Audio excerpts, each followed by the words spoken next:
Quand les frères de Yosef souffrent de sa conduite, ils se disent, ils font teshuva, c'est à cause de notre cruauté envers notre frère. Et le Midrash qui dit, je traduis, le roi Salomon nous enseigne, parfois l'homme fait des bêtises, fait des erreurs, il en souffre, et il se plaint que c'est de la faute d'Hachem. C'est-à-dire, parfois, on fait une erreur, on ne peut pas dire que ça vient d'Hachem. Si je me suis levé en retard, j'ai raté le train, c'est moi qui est le responsable, pas Dieu.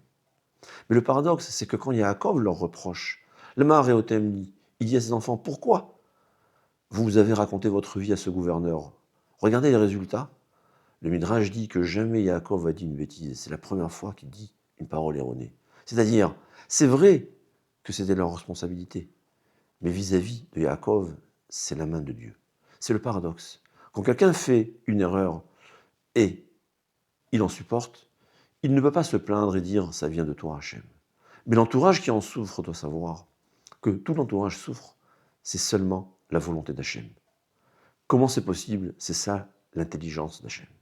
Une fois, il y avait un rave qui avait acheté des tonnes de viande pour distribuer aux pauvres.